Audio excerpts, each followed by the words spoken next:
Hey everybody, it's Leslie from Sew A Lot Creative Sewing Centers in Lexington, Kentucky and Centerville, Ohio. I am coming to you with the month of March. The month of March is Kimberbell Digital Dealer Exclusive for 2023. This cute little Happy Easter mug rug.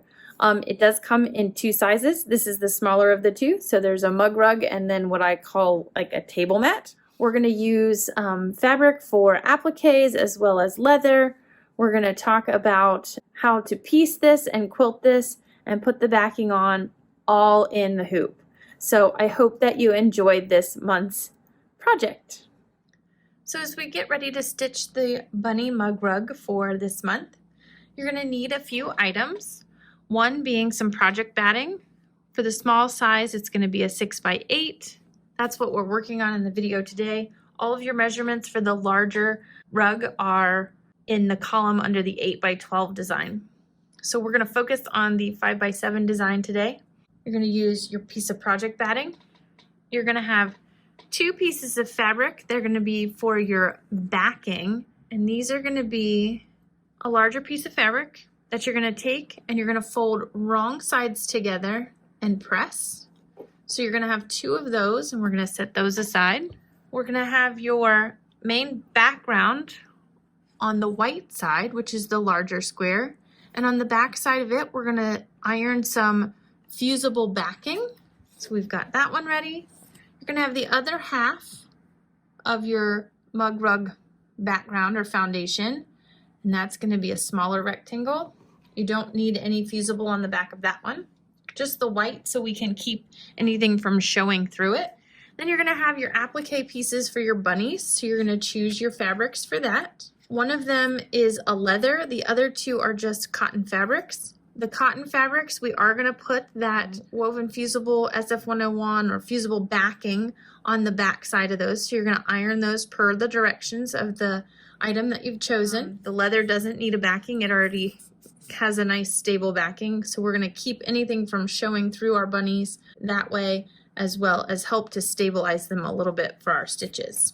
So once you have all of your pieces cut to the right sizes, we are going to set up the machine for stitching. We're going to call up the design in the smaller size, and we are going to thread up the machine.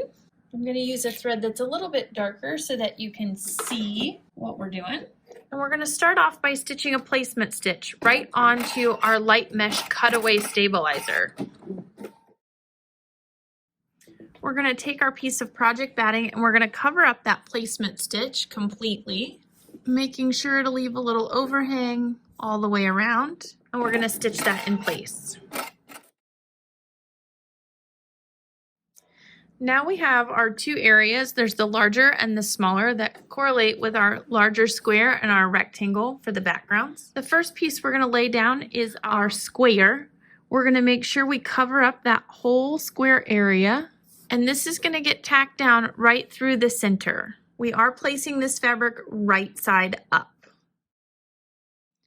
Once that's tacked into place, we're going to take our scissors and we're going to trim along that short edge, leaving that smaller rectangle exposed on the batting. You can remove the hoop from the machine to do this trimming, or if you have a machine that has the option for a trim position, you can just put it into trim position. The hoop will come forward and you can trim that way.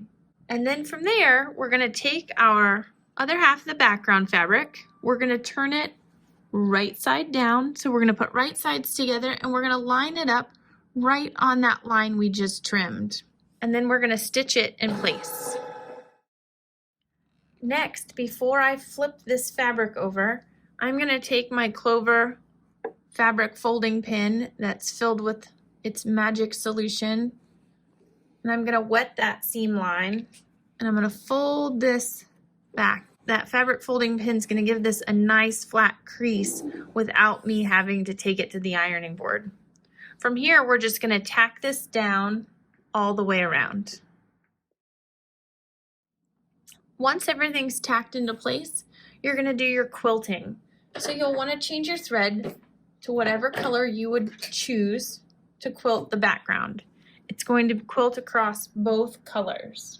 I'm going to use white because I don't want to take away from the other decorative appliques that I'm going to be doing later. And then we're going to stitch the quilting. Our next stitch is going to be the placement stitch for our first applique bunny. We're going to cover that placement stitch completely with one of the pieces of fabric, and we're going to tack it in place.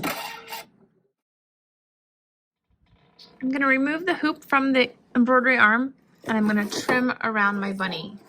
I do want to take my time and make sure that I'm stitching nice and close to the edge of the bunny rabbit because they are going to be covered up, but it's going to be with a decorative type stitch.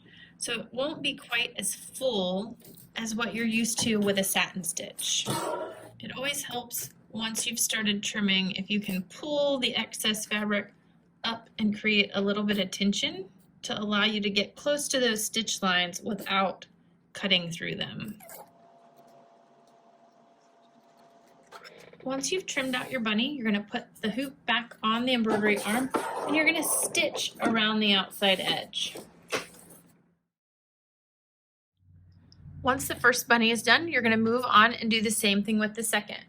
I do recommend changing thread colors as you go. That way you don't have any peek through from one bunny to the next.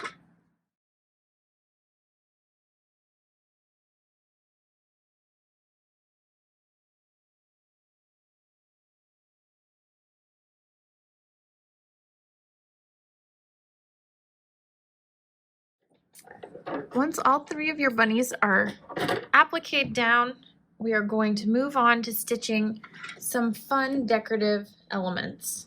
First will be the little flowers at the base of each of the bunnies. So you'll want to choose a color that shows up on all three. I'm going to use white, and off we go.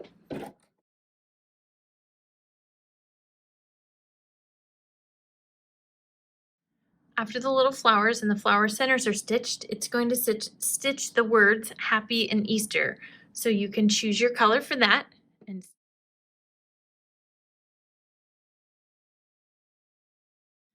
now that the embroidery is finished, we're going to apply the backing.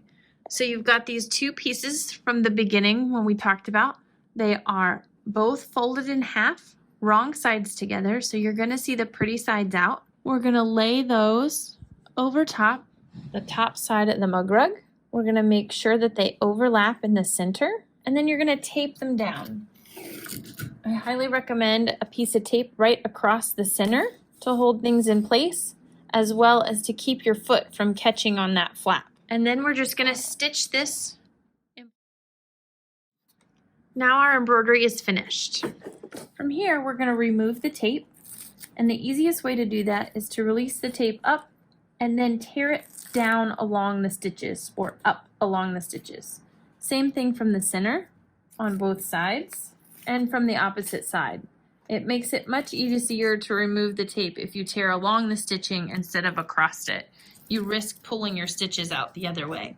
And I highly recommend using the Kimberbell tape for this. Next, we're going to remove from the hoop and we're going to trim this out before we turn it.